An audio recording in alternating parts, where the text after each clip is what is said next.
Vamos a arrancar con los títulos más importantes para nosotros en el día de hoy.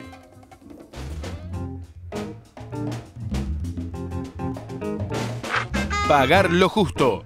Desde 2014 las telefónicas deberán facturar las llamadas por segundo. En la actualidad, las firmas facturan por minuto, aunque la llamada no exceda los 10 segundos. Ahora, en cambio, deberán cobrar solo por el tiempo que duró la comunicación. La decisión del gobierno las obliga a cambiar el sistema para los nuevos clientes en un plazo de 15 días y para el resto en 2 meses.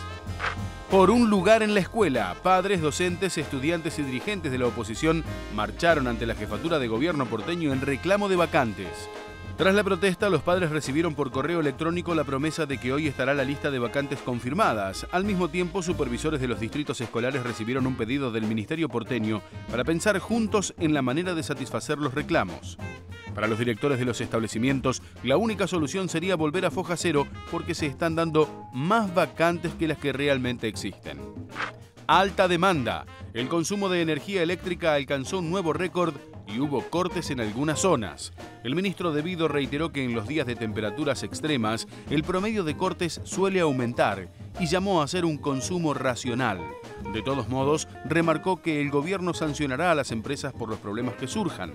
La demanda de ayer llegó a un pico de 23.334 megavatios. Esto pasa ahora. Los canales deberán incluir la fecha y el lugar de las imágenes informativas.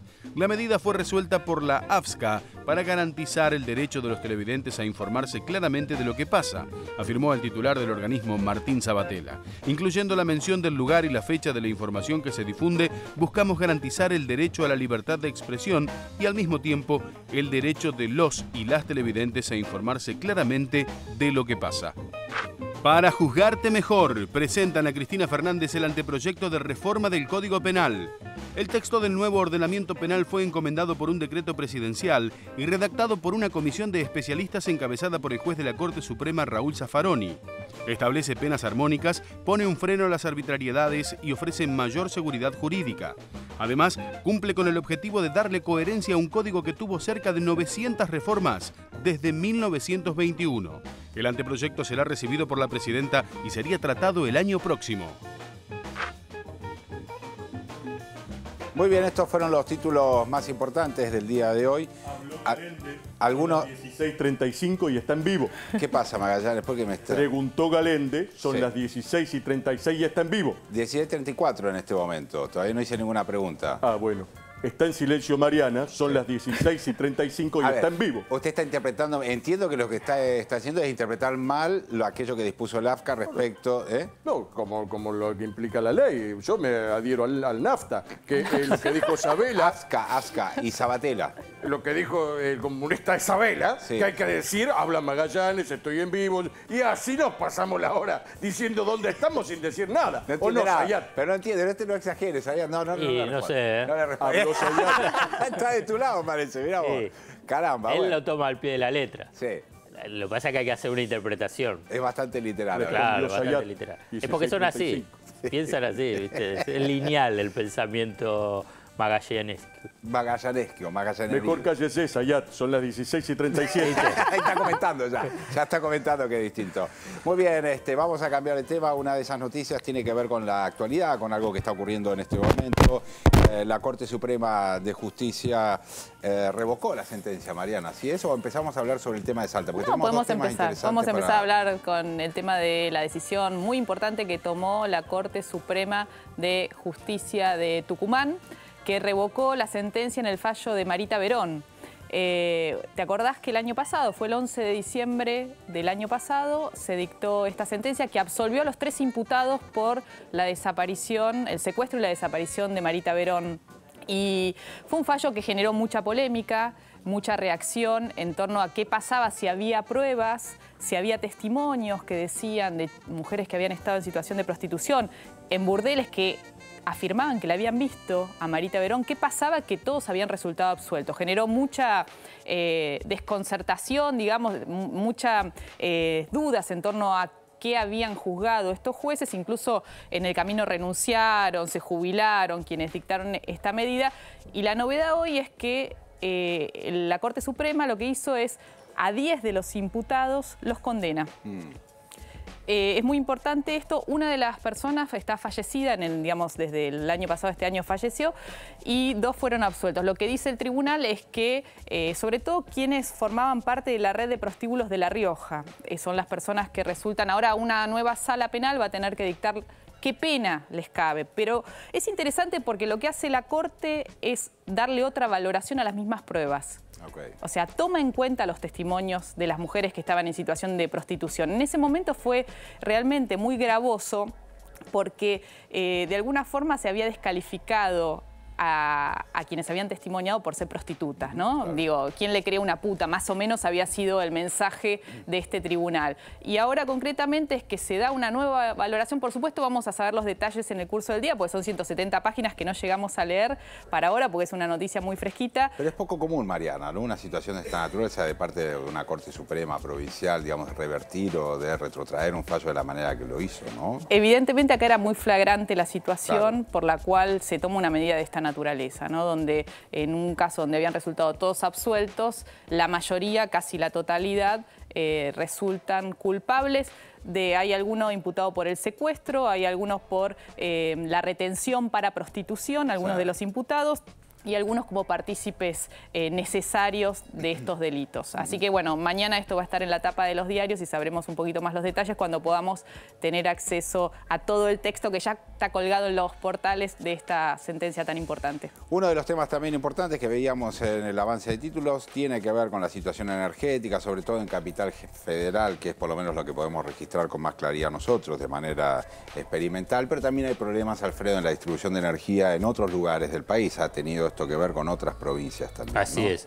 A ver, tratemos de entender en una forma muy sintética y rápida cómo funciona el mercado eléctrico, o sea, cómo llega la luz a tu casa y el tema de dónde es el eslabón débil de esa cadena eléctrica. En forma sintética, hay generación de energía. Sí. ¿Cómo se genera la energía? Bueno, en unas centrales hidroeléctricas, centrales térmicas. Entonces ahí se genera energía. La energía se transporta. ¿Por qué? Para que llegue a los centros urbanos. Ahí es, viste, cuando vas por las rutas y ves eso, parecen esos Robocop y que tienen esas... Grandes antenas de alta tensión, sería. Bueno, ahí va la energía. Ahí se transmite la electricidad y llega a los centros urbanos. Llega a los centros urbanos y ahí hay una central de transformación, porque te viene de alto voltaje, para que llegue a los hogares. O sea que ahí viene la distribución. ¿A dónde está el problema? En la distribución. Hay generación, pese a todo lo que se habla de la crisis energética, hay generación de energía. O sea, hay energía suficiente para abastecer una demanda creciente y están las redes de transmisión. Incluso se hizo lo que es el anillo energético, se invirtió muchísimo. Se invirtió muchísimo en generación, se invirtió muchísimo en la transmisión.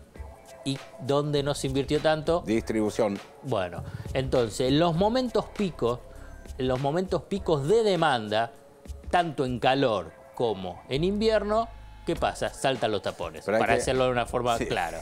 Pero, digamos, veamos el tema de consumo eléctrico, y por eso te digo verano e invierno. Veamos la primera placa. Récord, ayer, 16 del 12 del 13, o sea, en primavera-verano, 23.334 megavatios.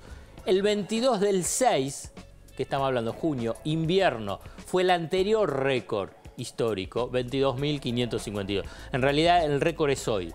Hoy, el 17 de diciembre, se rompió otro récord, sí, es de 23.433. ¿Estás entrando a la página de Camesa también? Porque yo tengo, está bueno eso. Por eso. Se puede llevar un registro, digamos, para aquellos que estén interesados, Alfredo. ¿Qué es lo que significa? Sí. Que se consumió ese récord de energía, o sea, de generación. O sea, que la generación abasteció ese consumo creciente. ¿Cuándo se da ese consumo creciente? En picos de frío, por eso ahí estaba en junio, y picos de calor. Bueno, ¿cuál es el problema? En la distribución, no se invirtió. Y ahí aparece, vamos a hablar en área metropolitana, porque es capital y agarra Gran Buenos Aires, Edesur y Edenor. ¿Invirtieron lo suficiente para atender este incremento de consumo y los picos? Hubo más inversión en Edenor que en Edesur para el incremento de consumo, pero ambas no invirtieron y no van a invertir para los momentos pico. Porque ¿quién invierte para momentos pico? Bueno, solamente el Estado. ¿Qué quiere decir? Porque el momento pico, ¿cuántos son? 6 días, una semana. Te exagero, 10 días. Te exagero, no son 10 días. Bueno, para atender ese pico, ¿qué es lo que necesitas? Tenés que ampliar muchísimo la capacidad de distribución para poder abastecerlo y que no se produzcan los cortes. Claro.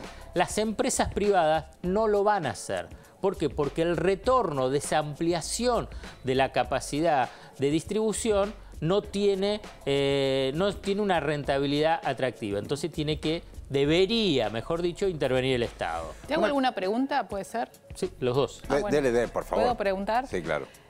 Vos decís saltan los tapones. Lo que estamos Quiero viendo decir, es una claro, metáfora, pero uno digamos, lo entiende claramente. Ahora, lo que se está observando son como cortes muy sectorizados, ¿no? Un barrio, por lo menos a mí ayer me tocó que me cortaran la luz. Eran, no sé, 5 o 6 cuadras a la redonda, después pasabas otra calle y el barrio estaba iluminado. Son dos aspectos. Primero porque los barrios están por fases. Si vos vas, digamos, lo que son los transformadores, para decirlo también de una forma sencilla, tienen diferentes fases.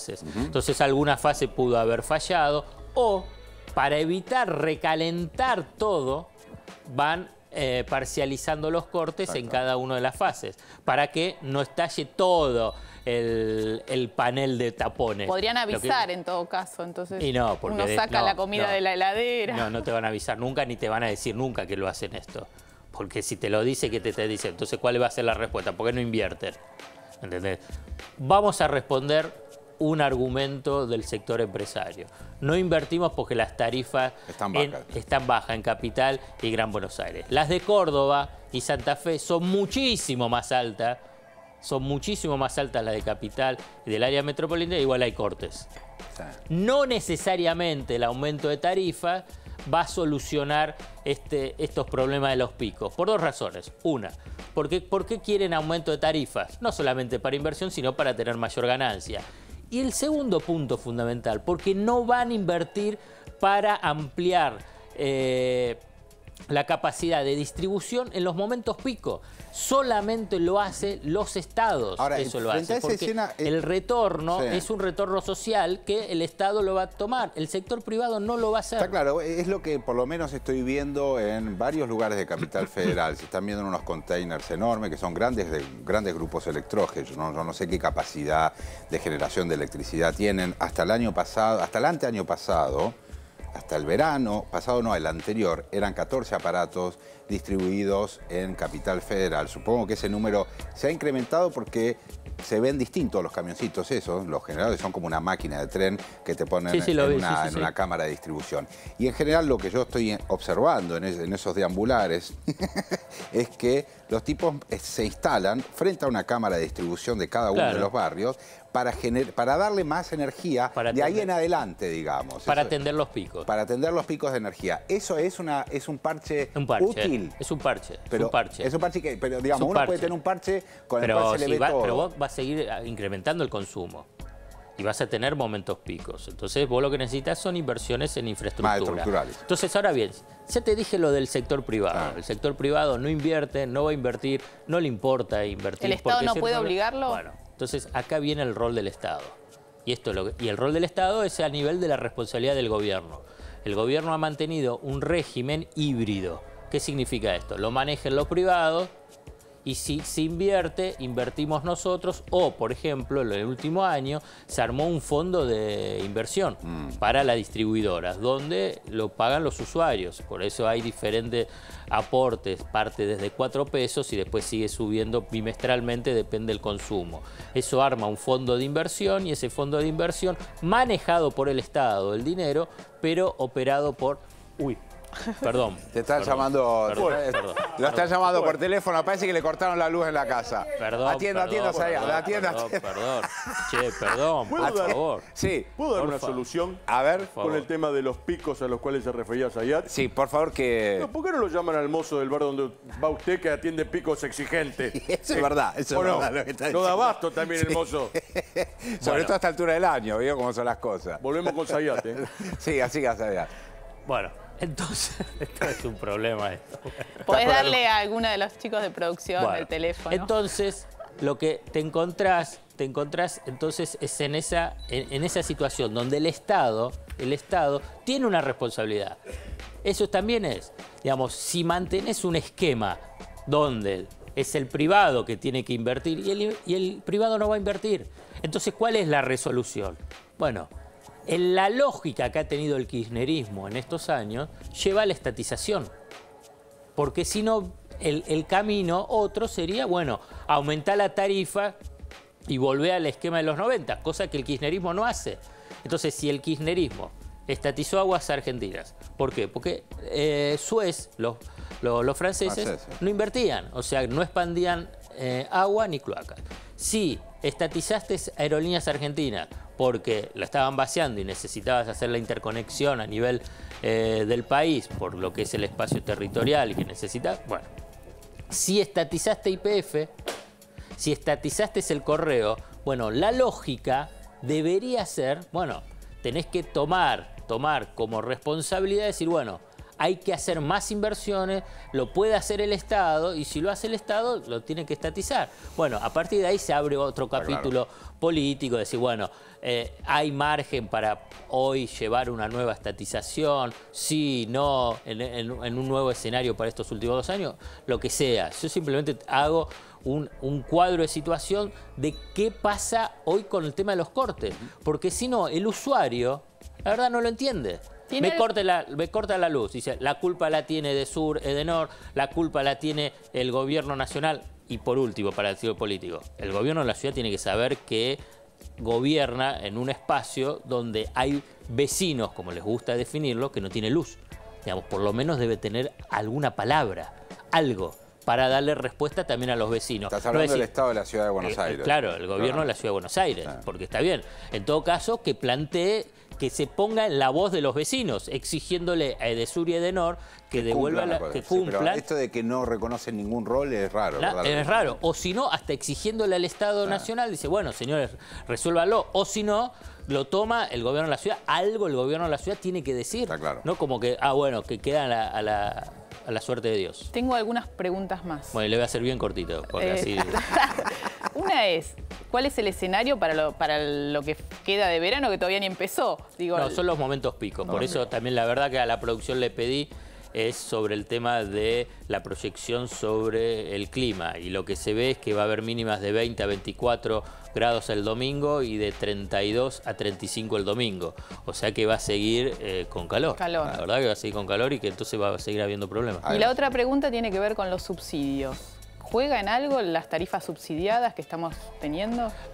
Ahí uno puede ver si es el tema de si te sacan los subsidios, tenés que pagar más, vas a consumir menos aire acondicionado. Es un interrogante, yo ahí tengo duda. Con este calor, aunque... Y teniendo el aparato en tu casa ya comprado... ¿Vos qué haces?